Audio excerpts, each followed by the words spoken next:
¿Sabías que casi todos los dioses y profetas de las religiones antiguas comparten las mismas fechas de nacimiento y resurrección? Horus en Egipto, Mitra en Persia, Krishna en India, Jesús en el cristianismo. Todos nacen de una virgen, todos tienen 12 seguidores y todos mueren y resucitan en las mismas fechas.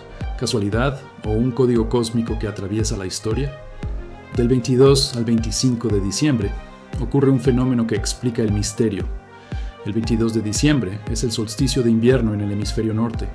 Ese día el sol alcanza su punto más bajo en el horizonte. Es el día más corto y la noche más larga del año. Para los antiguos significaba que el sol había muerto. Durante 3 días, el sol parece detenerse en el cielo sin moverse. El 22, el 23 y el 24 de diciembre. Esos 3 días eran vistos como la muerte del dios solar. Los mitos lo explicaban, diciendo que los profetas o dioses descendían al inframundo. Jesús muere y permanece 3 días en la tumba. Osiris en Egipto pasa 3 días en el mundo de los muertos. Tamuz en Babilonia desciende 3 días al inframundo. El 25 de diciembre ocurre la resurrección. El sol vuelve a moverse y los días empiezan a alargarse. La luz regresa y vence a la oscuridad. Por eso todos estos dioses resucitan ese día. No es casualidad que el cristianismo fijara el nacimiento de Jesús el 25 de diciembre. Es la fecha en que el sol vuelve a nacer. El Hijo de Dios es en realidad el sol del cielo. En Egipto, Horus también renacía el 25 de diciembre como la nueva luz. En Persia, Mitra, nacido en una cueva ese mismo día, era el salvador de la humanidad. En Grecia, Dionisio también celebraba su nacimiento en esa fecha. Todos representaban el mismo ciclo astronómico. Desde los inicios de la humanidad, el cielo fue el primer calendario. Las estrellas, el sol y la luna marcaron el tiempo, las cosechas y las celebraciones. Los equinoccios y los solsticios fueron momentos claves que terminaron reflejándose en las religiones. En el equinoccio de primavera, el día y la noche duran lo mismo. En el solsticio de invierno, el sol parece morir, los días son más cortos, pero luego renace con más luz. Estos momentos fueron vistos como la muerte y resurrección de los dioses. En el cristianismo, Jesús nace el 25 de diciembre, justo después del solsticio de invierno. Ese día ya se celebraba el Natalis Solis Invicti en Roma, el nacimiento del sol invicto. Era la victoria de la luz sobre la oscuridad. Más tarde la Iglesia adoptó esa fecha para señalar el nacimiento de Jesús. Jesús muere y resucita en Pascua, que ocurre siempre cerca del equinoccio de primavera.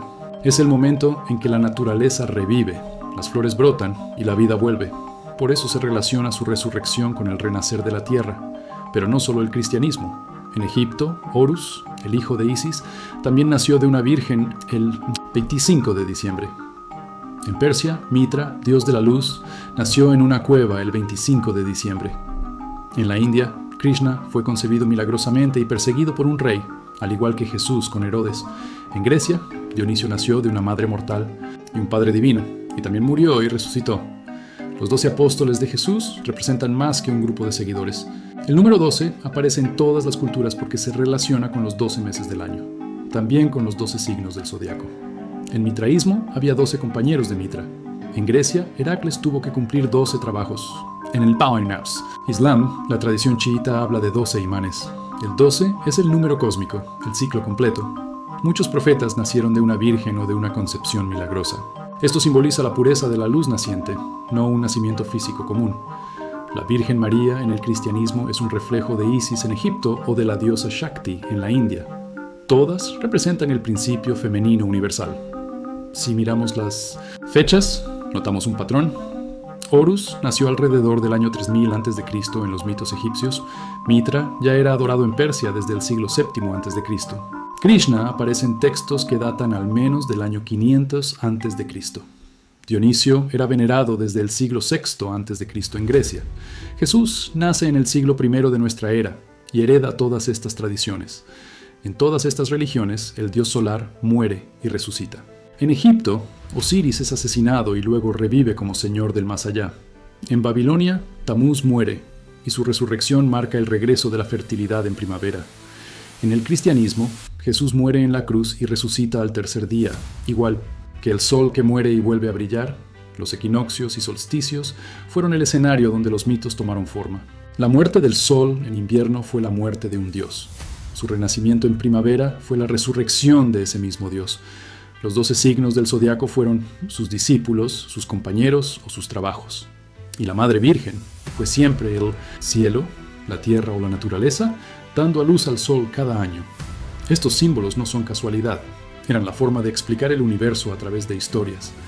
Por eso las religiones parecen distintas en la superficie, pero comparten la misma base. Todas nacen del cielo que miraban nuestros antepasados, del sol que daba vida, de las estrellas que marcaban el camino. Algunos estudiosos como Fraser en el siglo XIX o Acharya S en el siglo XX señalaron estas similitudes. Y aunque la religión oficial rara vez lo admite, los patrones son claros. Cada equinoccio y solsticio sigue recordándonos esa antigua conexión. Cuando celebramos Navidad, recordamos el nacimiento del sol. Cuando celebramos Pascua, recordamos la resurrección de la naturaleza. Cuando miramos los 12 meses del calendario, recordamos el círculo eterno del tiempo. Las religiones cambian de nombre, pero la historia es la misma. Es la historia del sol, la historia de la vida que muere y vuelve a nacer. Gracias por llegar. Hasta aquí. Este es mi primer video. Si te gustó, por favor, compártelo para poder hacer más contenido como este para gente que le importe la verdad.